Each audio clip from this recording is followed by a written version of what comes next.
The champagne flute shattered against the marble floor of Sebastian Rothell's penthouse office, sending crystal fragments dancing across the space like frozen tears.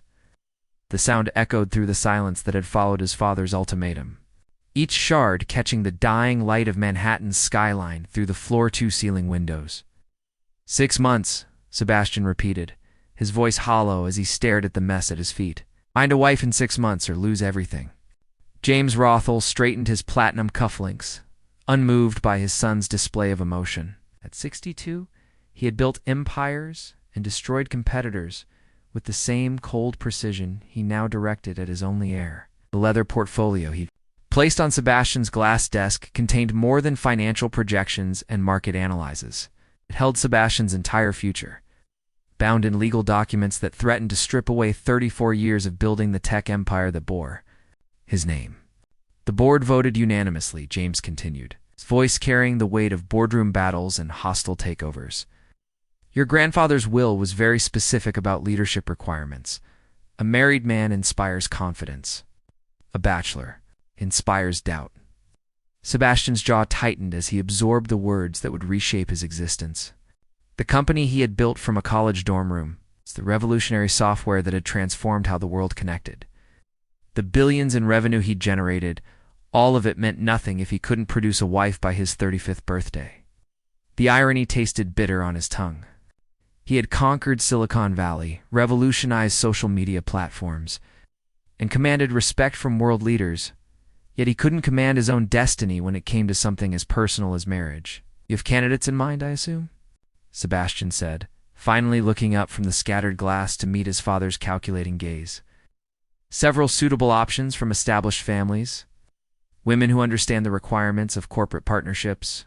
James opened the portfolio, revealing photographs of immaculately groomed socialites, each accompanied by detailed backgrounds that read more like merger proposals than potential romantic connections.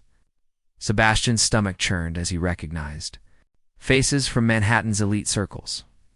Women who had pursued him at galas and charity functions, their interest as transparent as their motivations. He had avoided their advances for years, preferring the simplicity of brief, uncomplicated relationships that ended before expectations could develop. What if I refuse? The question escaped before he could stop it, though they both knew the answer. James's smile held no warmth. Then you'll watch your life's work transfer to more capable hands. The board has already identified potential successors. The threat hung in the air like smoke from a funeral pyre. Sebastian had always known this moment might arrive, but experiencing it felt like drowning in ice water. His grandfather's archaic provisions, written in an era when women were considered property and marriages were business transactions, had seemed like relics from a forgotten time. Now they were chains around his future. I need time to consider my options. You have 48 hours to make your choice from these candidates. After that, I'll make the selection for you. The door closed behind his father with a soft click that sounded like a cell door locking. Sebastian stood alone in his office, surrounded by the trappings of success that suddenly felt as fragile as the broken glass beneath his feet. The city. Lights began to twinkle below as darkness settled over Manhattan, each illuminated window representing lives being lived with freedoms he was about to surrender. He moved to his desk and spread the photographs across its surface like playing cards in a deadly game.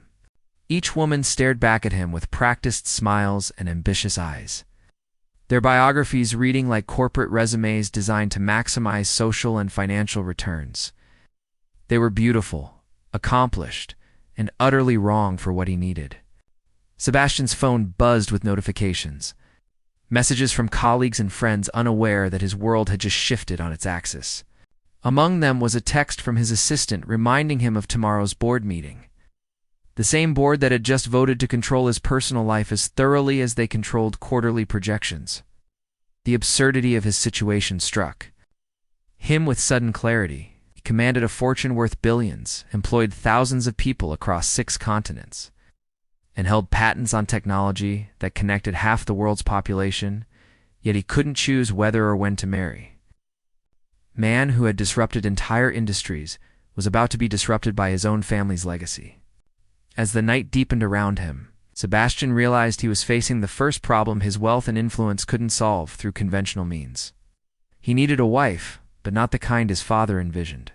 He needed someone who wouldn't complicate his carefully ordered existence with romantic expectations or social climbing ambitions. Someone genuine, uncomplicated, and most importantly, someone who wouldn't fall in love with him. The idea that began forming in his mind was audacious, possibly brilliant, and definitely desperate. If his father wanted a marriage, Sebastian would give him one, but on his own terms. He would find a woman who needed something he could provide, creating a mutually beneficial arrangement that satisfied the board's requirements without destroying his emotional equilibrium. Sebastian gathered the photographs of socialites and fed them into his office shredder, watching their faces disappear into ribbons of glossy paper. If he was going to be forced into marriage, it would be with someone of his choosing, someone who understood that love was a complication neither of them could afford. The hunt for his contractual bride was about to begin. 3,000 miles away, Emma Rose Thompson pressed her forehead against the cold hospital window, watching rain streak down the glass like the tears she refused to shed in front of her father. The antiseptic smell of Millfield General Hospital had become as familiar as her childhood home and just as suffocating. The treatments aren't working fast enough. Dr. Patterson had said 30 minutes ago, his words cutting through her heart like surgical steel. Without the experimental program at Johns Hopkins, we're looking at 6 months, maybe less. 6 months. The phrase echoed in Emma's mind as she watched her father sleep in the narrow hospital bed.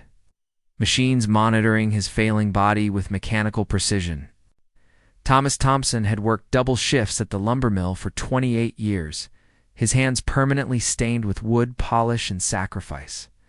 He had never asked for anything from life except the chance to provide for his family, and now that family couldn't provide for him when he needed it most. Emma's reflection in the window showed a woman aged beyond her 26 years. Her auburn hair hung in tired waves around a face marked by sleepless nights and mounting desperation. The simple blue dress she wore to teach kindergarten had wrinkled during the long hours at her father's bedside, but she barely noticed such trivial concerns anymore. "Emma, sweetheart, you should go home and rest." Her mother Grace's voice carried the exhaustion of a woman who had been fighting this battle for months. The nursing scrubs Grace wore showed evidence of her own double shifts, working overtime, to maintain their health insurance while caring for her dying husband. "I can't leave him," Emma whispered, her breath fogging the window. "What if he wakes up and I'm not here? He would want you to take care of yourself." Grace joined her. Daughter at the window, their reflections merging in the glass like ghosts of their former selves. The doctor said the new treatment costs $800,000 up front, plus ongoing expenses. Even if we sold everything we own, mortgaged the house again, it wouldn't be enough. The cruel mathematics of their situation had become Emma's constant companion. Her teaching salary barely covered her student loans and living expenses. Her mother's nursing income provided their insurance, but nothing extra for experimental treatments that insurance companies deemed too risky to cover. They were trapped in a middle-class nightmare where they earned too much for charity assistance, but too little for private healthcare miracles. Emma's phone vibrated against the window ledge where she'd placed it hours ago. A text from her best friend Rachel read, "Saw your post about your dad. Praying for you guys. Let me know if you need anything." The kindness behind the words made Emma's throat tighten with unshed tears. Everyone wanted to help, but no one had $800,000 lying around their small Oregon town. "I keep thinking there has to be something," Emma said, her voice barely audible above the hospital's ambient noise. "Some option we haven't considered? Some program we haven't applied for?" Grace touched her daughter's shoulder with gentle fingers that trembled from exhaustion. "Sometimes life doesn't give us the answers we want, honey. Sometimes all we can do is love each other through the hard times." But Emma refused to accept that answer. She had been raised to believe that hard work and determination could overcome any obstacle. Her father had taught her that when she learned to ride a bicycle, when she struggled through calculus in high school, when she worked 3 jobs to pay for college, there had to be a solution, even if she couldn't see it yet. The next morning, brought no relief from the crushing weight of impossible choices. Emma stood in her empty classroom at Millfield Elementary, grading math worksheets that seemed absurdly trivial compared to her father's fight for survival. The cheerful drawings on the walls, created by 5-year-olds who believed the world was full of magic and possibility, mocked her current reality. A knock on her classroom door interrupted her thoughts. The school secretary peered around the frame with an expression Emma had never seen before, a mixture of curiosity and concern that immediately put her on alert. "Emma, there's a gentleman here to see you. Says it's urgent family business." The man waiting in the hallway didn't belong. In their small-town elementary school, his tailored suit probably cost more than Emma made in 3 months, and his polished shoes reflected the fluorescent lighting like mirrors. Despite his expensive appearance, his eyes held a kindness that seemed genuine, though tinged with nervousness. That made Emma instantly wary. "Miss Thompson, my name is David Chen. I represent a family on the East Coast who has learned about your father's situation." His voice carried a slight accent and a formality that suggested he had rehearsed this conversation multiple times. Emma's pulse quickened. "How do you know about my father?" David glanced around the empty hallway before continuing, his voice dropping to ensure privacy. "My employer has resources for researching people in need of assistance, your father's. The case came to our attention through medical networks that track experimental treatment candidates." The explanation felt both plausible and deeply unsettling. Emma crossed her arms defensively, her teacher instincts recognizing when someone was trying to manipulate her emotions. "Oh, what kind of assistance?" "A unique arrangement that could solve your family's financial crisis while helping my employer address a business problem." David reached into his briefcase and withdrew a leather folder. "This is unconventional, but desperate times sometimes require unconventional solutions." Emma stared at the folder as if it contained a snake. "Are you talking about? My employer needs a wife for business reasons. It would be a contractual marriage lasting 2 years. In exchange, your family would receive $2 million up front. Plus, all medical expenses covered for your father's treatment." The words hit Emma like physical blows. She stepped backward until her shoulders pressed against the classroom wall, her mind struggling to process what she had just heard. This is insane. People don't just marry strangers for money. Some do when the circumstances require it. David's expression remained gentle but serious. "Miss Thompson, I've researched your family extensively. You're good people facing an impossible situation. My employer is a good man facing a different kind of impossible situation. This arrangement could help both of you." Emma's legs felt weak, and she slid down the wall until she was sitting on one of the tiny plastic chairs designed for her kindergarten students. The absurdity of her position, both literal and metaphorical, struck her with hysterical clarity. "Who is he? Your employer? Sebastian Rothell? Perhaps you've heard of him." The name exploded in Emma's consciousness like a flashbulb. Everyone had heard of Sebastian Rothell. The tech billionaire's face graced magazine covers and business journals regularly. Young, successful, and notoriously single, he represented everything Emma's simple life was not.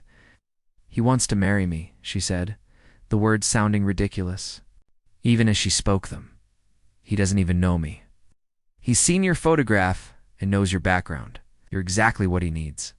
Genuine, kind, educated, with no hidden agendas or society connections that might complicate things." Emma's mind raced through the implications. $2 million, her father's life, chance to save the man who had sacrificed everything for her education and happiness. The cost would be 2 years of living a lie, pretending to be married to a stranger whose world was as foreign to her as another planet. "I would need to meet him first," she heard herself say, surprising them. "Both and I have conditions." David smiled for the first time since arriving. He hoped you would say that. The restaurant David had chosen existed in a different universe from any place Emma had ever entered. Crisp chandeliers cast rainbows across pristine white tablecloths, while waiters moved with balletic precision between tables occupied by people whose jewelry probably cost more than her parents' house. Emma felt like an imposter in her best dress, a simple black number she'd bought for her college graduation 3 years ago.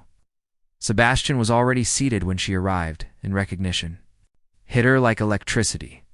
The magazine photographs hadn't captured the intensity of his presence or the way his dark eyes seemed to catalog every detail of her appearance in the span of a heartbeat. His perfectly tailored suit suggested wealth beyond her comprehension. But the tension in his shoulders revealed a man carrying invisible burdens. He rose as she approached, extending his hand in a gesture that managed to be both polite and utterly impersonal. "Miss Thompson, thank you for coming, Mr. Rothell." His hand was warm despite his cool demeanor, and Emma felt an unexpected flutter of awareness that she immediately suppressed. This was business, nothing more. They sat across from each other with an ocean of white tablecloth between them, space feeling simultaneously intimate and vast. Sebastian dismissed the hovering waiter with a subtle gesture that spoke of a lifetime of being served, then leaned forward slightly, his attention focused entirely on her. "I assume David explained the basic terms of what I'm proposing."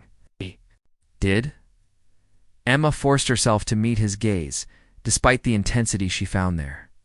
"But I need to understand something first. With all your money and connections, couldn't you find someone from your own social circle to do this?" Sebastian's laugh held no humor whatsoever. "My social circle is full of people with agendas, Miss Thompson. Women who see dollar signs and networking opportunities. I need someone who won't complicate my life with romantic expectations or social climbing ambitions." The bluntness of his assessment stung, though Emma couldn't deny its accuracy.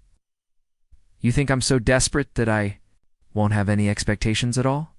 I think you're practical enough to understand that this is a business arrangement that benefits both of us. You save your father's life. I save my company." His directness was brutal, but refreshing, after a lifetime of polite social conventions. At least he wasn't pretending this was anything other than what it was. What would be expected of me? Public appearances as needed, perhaps 1 or 2 events per month, living in my home to maintain the appearance of a real marriage. Bedrooms, of course. Complete discretion about the nature of our arrangement. Emma studied his face, searching for any sign of the man behind the business facade. His features were classically handsome, but carved from stone, revealing nothing of his inner thoughts or emotions. "And after 2 years, a quiet divorce. You'll receive an additional settlement and be free to return to your normal life." Oh. Waiter returned, and they ordered their meals in silence. Emma chose the least expensive items on the menu out of habit, a gesture that didn't escape Sebastian's notice. "Miss Thompson, if you agree to this arrangement, you'll be my wife. Won't need to worry about the cost of a meal ever again." "Old habits," she replied simply, then surprised herself by adding, "Can I ask you something personal, Mr. Rothell?" "Sebastian." "And yes. Have you ever been in love?" The question seemed to catch him off guard. He set down his fork and studied her for a long moment, as if trying to determine whether she was testing him or genuinely curious. "I've been in relationships that served their purpose. Love is a luxury I can't afford." "That's the saddest thing I've ever heard." "Is it? I've built a company worth billions. I employ thousands of people. I've achieved everything I set out to achieve. Have you ever been happy?" The question hung between them like a challenge, and for just a moment Emma saw something flicker in his eyes. Vulnerability, perhaps, or longing. But it disappeared so quickly she might have imagined it. "Happiness is subjective, Miss Thompson. Success is measurable." After dinner, they walked to the valet area, where a sleek black car waited with a uniformed driver standing at attention. The casual display of wealth should have intimidated Emma, but instead it made her sad. Everything in Sebastian's world seemed designed to maintain distance between him and genuine human connection. "I need time to think," she said as they reached the car. "Of course. But I do need an answer within 24 hours. The board meeting is tomorrow evening." Emma nodded, her mind still reeling from the surreal nature of the entire evening. "Ah, Sebastian." She used his first name for the first time. "If I agree to this, I have one non-negotiable condition. Name it. I continue teaching. Up my career to play housewife for your business associates?" Something like respect flickered in his eyes. "Agreed." As the car pulled away, Emma stood on the sidewalk watching its taillights disappear into the city traffic. In less than 24 hours, she would give an answer that would change everything. The question was whether she was brave enough to say yes to a man who claimed he couldn't love in order to save the man she loved most in the world. But as she walked to her own modest rental car, Emma realized the answer was already forming in her heart. Sometimes love meant making impossible choices. Sometimes it meant sacrificing your dreams for something greater than yourself. Her father's life hung in the balance, and Emma Rose Thompson was about to become Emma Rose Rothell. The drive back to her hotel gave her time to process the evening's events. Sebastian wasn't what she had expected. The cold businessman facade couldn't quite hide glimpses of something deeper, something wounded that resonated with her own pain. They were both trapped by circumstances beyond their control, both willing to sacrifice personal happiness for duty and love. By the time she reached her room, Emma had made her decision. She pulled out her phone and sent a simple text to David Chen. "I'll do it." 3 weeks later, Emma stood before a full-length mirror in the bridal suite of the prestigious St. Patrick's Cathedral in Manhattan. The wedding dress Sebastian had chosen was elegant but simple, exactly what she would have picked for herself. If this had been a real wedding, the irony wasn't lost on her. Her mother Grace sat nearby, tears streaming down her face. "You look beautiful, sweetheart. Your father would be so proud." Her father was indeed proud. The experimental treatment had begun immediately after she'd signed the contract. Thomas Thompson was already showing signs of improvement. The doctors were cautiously optimistic, and that hope was worth everything to Emma. "Are you sure about this, Emma?" Grace asked for the 100th time. "It's not too late to change your mind." Emma turned from the mirror and took her mother's hands. "Dad is getting better, Mom. The bills are paid. Our house is safe. This is the right choice." Rachel Martinez, her maid of honor and only member of the wedding party, adjusted Emma's veil with shaking hands. "I still can't believe this is happening. It's like something out of a fairy tale." "Fairy tales have happy endings," Emma replied softly. "This is just a business arrangement." But as she walked down the aisle of the grand cathedral, past hundreds of guests she didn't know, toward a man who was essentially a stranger, Emma couldn't help but feel the weight of the moment. Sebastian waited at the altar in a perfectly tailored tuxedo, his expression unreadable. When their eyes met, something passed between them. Not love, not yet, but a mutual understanding of the step they were taking together. The ceremony was beautiful and cold, exchanging vows that spoke of partnership and respect rather than love and devotion. When Sebastian kissed her to seal their union, it was brief and formal, but Emma felt her heart skip nonetheless. As they turned to face the congregation as husband and wife, she caught a glimpse of Sebastian's father in the front row, his satisfied smile suggesting he had gotten exactly what he wanted. What none of them realized was that they had set in motion forces neither could control, and that their carefully constructed business arrangement was about to become something far more complicated and dangerous than either had anticipated. The Rothell estate in the Hamptons resembled a museum more than a home, its 30 rooms showcasing wealth that felt hollow and performative. Emma's modest belongings looked pathetically small in the master guest suite Sebastian had prepared for her, 3 doors down from his own bedroom. The distance between their rooms seemed symbolic of the chasm they had agreed to maintain between their lives. Mrs. Rothell, the head housekeeper, announced on Emma's first morning, the title sounding foreign and uncomfortable. "Mr. Rothell has left for the office. He asked me to inform you that you're free to explore the house and grounds. Breakfast is served in the morning room whenever you're ready." Emma had never been called Mrs. Rothell before, and the name felt like wearing clothes that didn't fit. The morning room was a sun-filled space overlooking manicured gardens that looked too perfect to be real. She sat alone at a table designed for 12, picking at Eggs Benedict while reading newspaper articles about her wedding, complete with speculation about the whirlwind romance between the tech mogul and the mysterious teacher from Oregon. If only they knew the truth. The first weeks passed in a strange rhythm of polite distance and careful choreography. Sebastian left for the office before Emma woke and returned long after she had eaten dinner alone in the cavernous dining room. They existed in the same space like ghosts, acknowledging each other with nods and brief pleasantries that revealed nothing of their thoughts or feelings. The cracks began to appear in their carefully constructed walls. Emma discovered Sebastian in the library one evening, surrounded by financial reports and half-empty coffee cups, his usual composure fractured by exhaustion. His tie hung loose around his neck, and his hair showed evidence of frustrated fingers, running through it repeatedly. "Long day?" she asked from the doorway, surprised by her own impulse to check on him. He looked up, startled by her presence. "The board is questioning some of my recent decisions. Apparently, marriage hasn't made me as predictable as they hoped." Emma entered the room, drawn by something vulnerable in his voice. "What kind of decisions?" "I've been redirecting company resources toward employee welfare programs, healthcare improvements, childcare facilities, extended parental leave." He rubbed his temples as if trying to massage away a headache. "My father considers it wasteful spending that reduces shareholder profits." "It sounds like you're trying to take care of people." Sebastian's laugh was bitter. "That's not how business works, Emma. Compassion is expensive, and expenses reduce profits." "Maybe that's exactly how business should work." Emma settled into the chair across from his desk, noting how his eyes tracked her movement with an awareness that hadn't been there before. "You have the power to make things better for thousands of people. Isn't that worth something? You sound like you actually believe that, don't you?" The question hung between them, and Emma saw something shift in Sebastian's expression. For a moment, his carefully constructed facade slipped, revealing a man who had perhaps forgotten why he had started building his empire in the first place.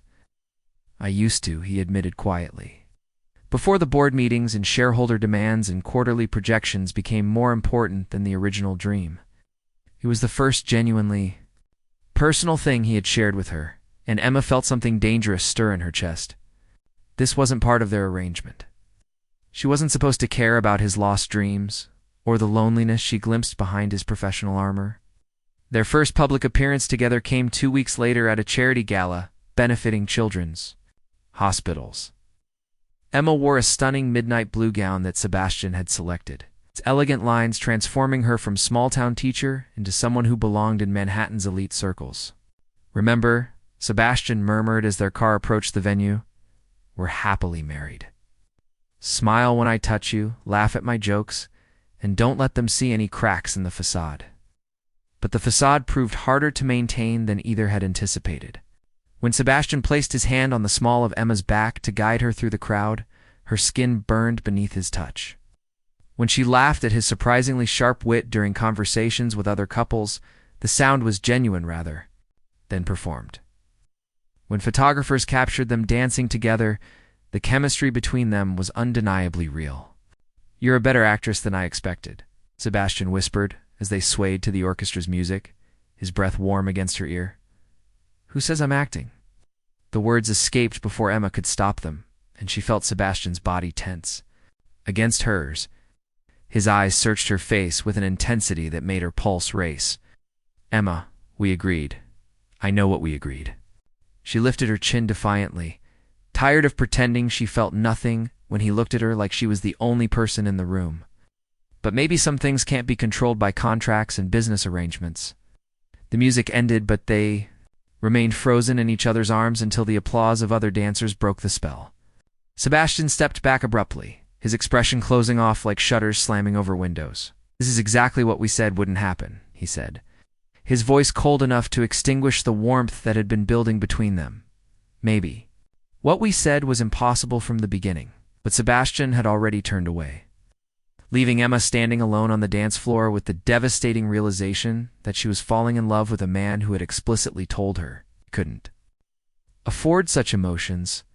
The drive home passed in tense silence, both of them staring out opposite windows, as if the nighttime landscape could provide answers to questions they were afraid to ask. Emma's heart hammered against her ribs as she replayed every moment they had shared, every glance and touch that had felt like more than mere performance. When they reached the estate, Sebastian disappeared into his study without a word, leaving Emma to climb the stairs to her lonely bedroom with the weight of unspoken truths pressing down on her shoulders. She had entered this marriage to save her father's life, but she was beginning to suspect she might lose her heart in the process. Meanwhile, Sebastian sat in his study with a glass of whiskey he couldn't taste, staring at wedding photos the society pages had printed without his permission. In every image, Emma looked radiant and genuine, while he looked like a man fighting against something stronger than his own will. He had chosen her specifically because she was supposed to be safe, uncomplicated.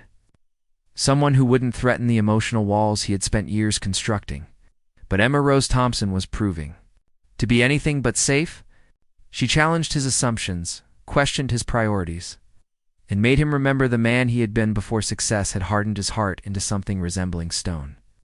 The worst part was that he was beginning to care what she thought of him, beginning to crave her approval and respect in ways that had nothing to do with their contractual obligations. When she looked at him with those green eyes full of intelligence and compassion, Sebastian felt like he was suffocating and breathing freely for the first time simultaneously. A soft knock on his study door interrupted his brooding. Emma stood in the doorway wearing a simple nightgown that somehow managed to be more alluring than the designer gown she had worn to the gala. "We need to talk about what happened tonight," she said, her voice steady, despite the uncertainty in her eyes. Sebastian's grip tightened on his whiskey glass.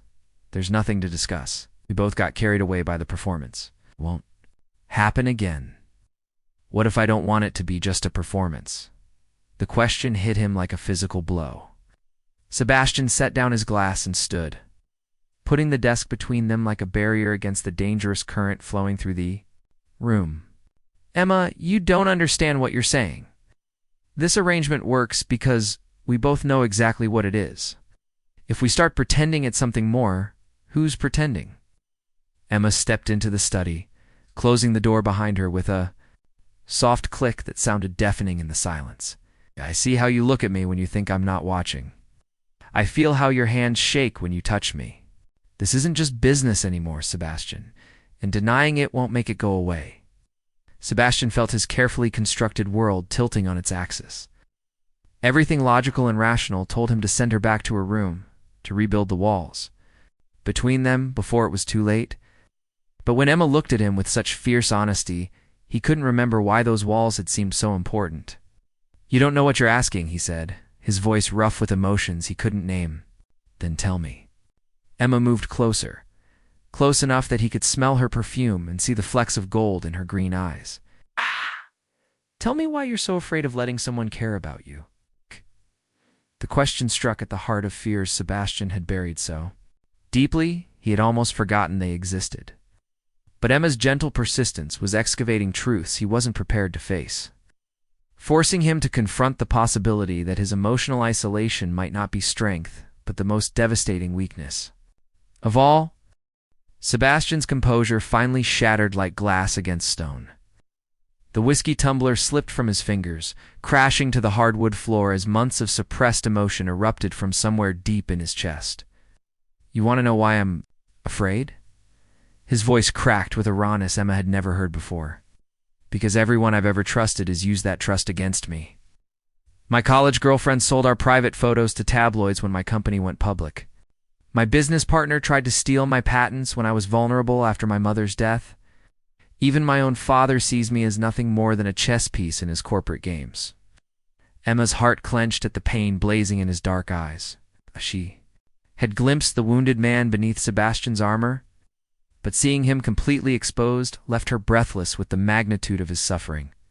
"I built these walls to survive," he continued, his hands shaking as he gestured around the opulent study that suddenly felt like a prison.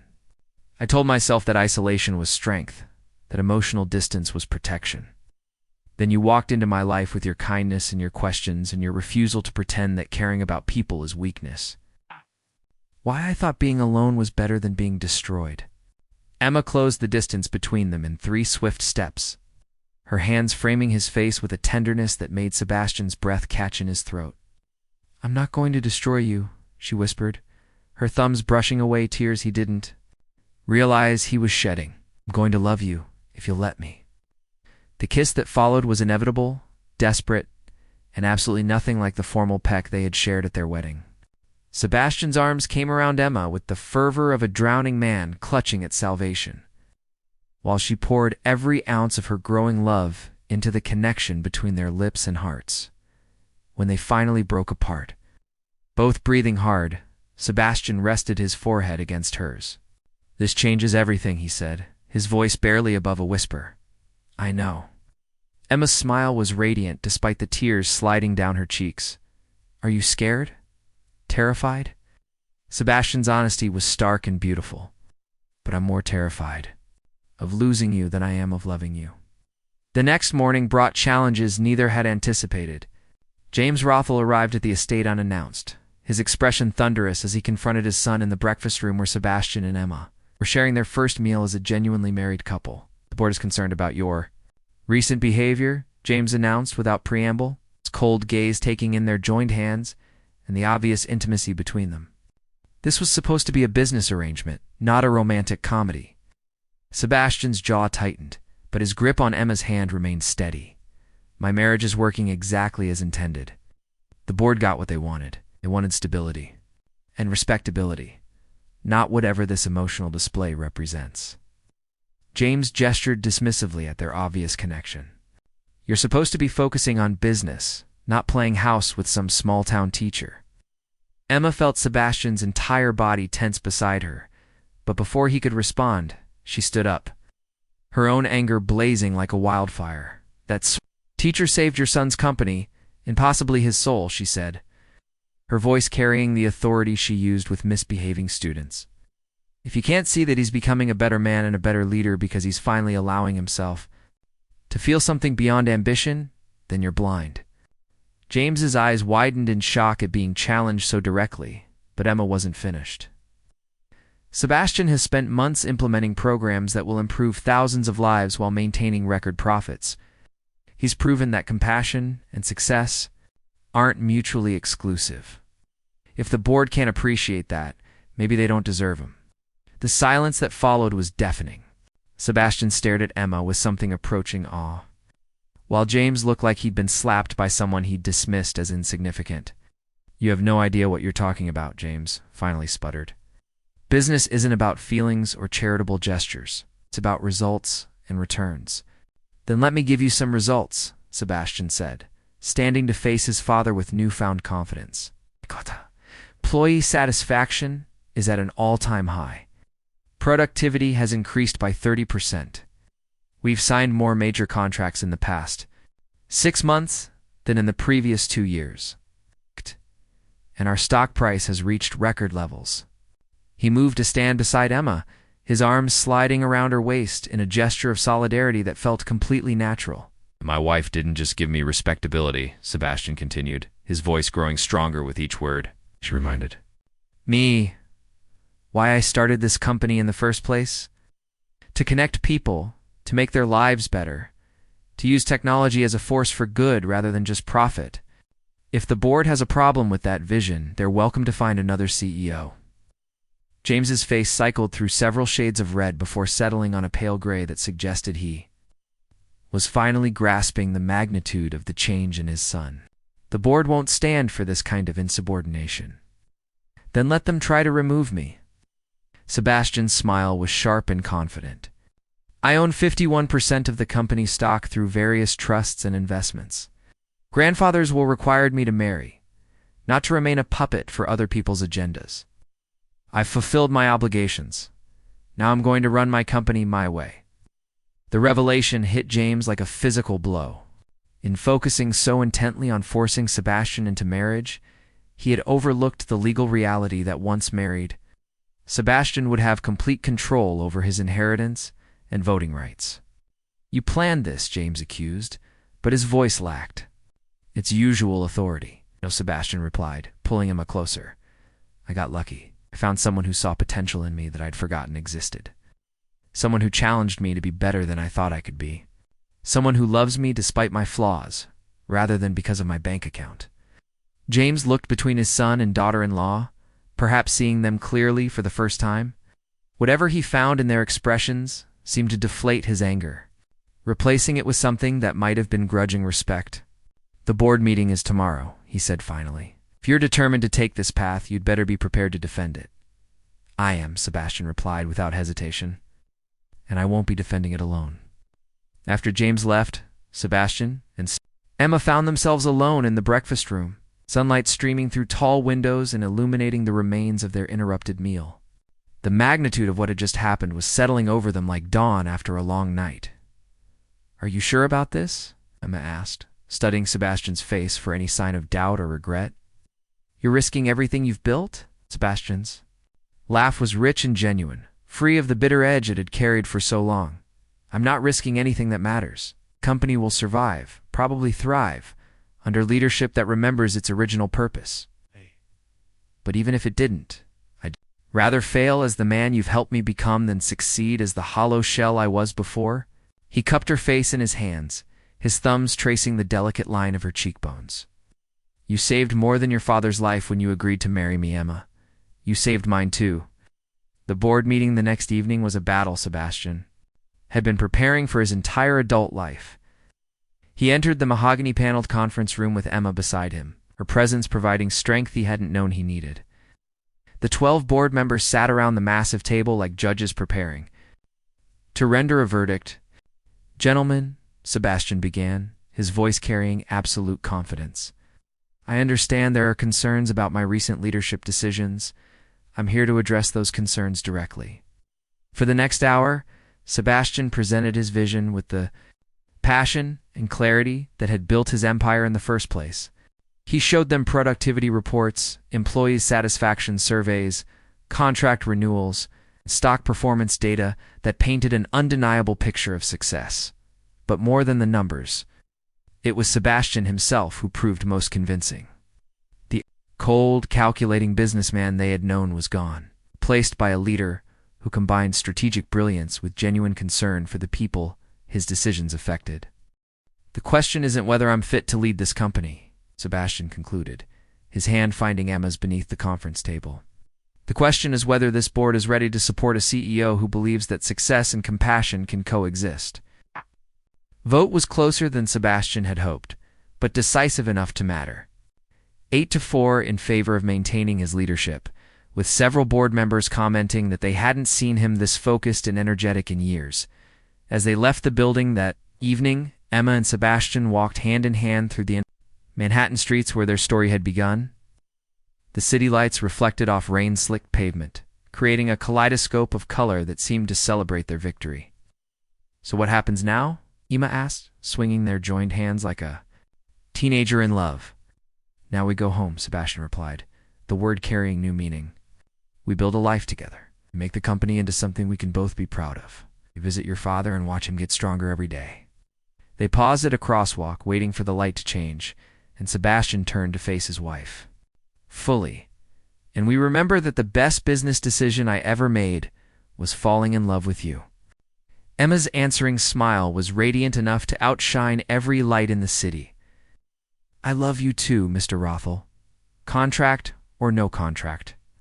Mrs. Rothell, Sebastian murmured, pulling her into his arms right there on the busy sidewalk.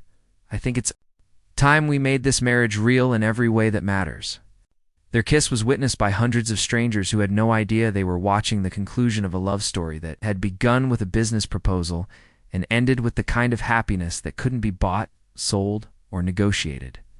6 months later, Emma stood in the same hospital where her father's journey toward recovery had begun.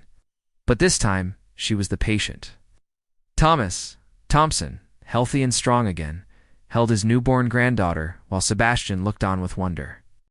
That never seemed to diminish. She has your eyes, Thomas told Emma, his voice thick with emotion. But her father's stubborn determination, Emma replied, smiling at Sebastian, who was hovering nervously beside the hospital bed. Someone had to teach her how to get what she wants, Sebastian said, leaning down to kiss Emma's forehead. She'll need that skill to keep up with the Rothell family legacy. What legacy is that? Emma asked, though she already knew the answer. Learning that the most valuable things in life can't be measured in quarterly reports. Sebastian replied, his voice soft with contentment. Love, family, the satisfaction of making the world a little better than we found it. Those are the only metrics that really matter. As Emma watched her husband cradle their daughter with the same gentle care he now brought to everything in his life, she marveled at the journey that had brought them to this moment.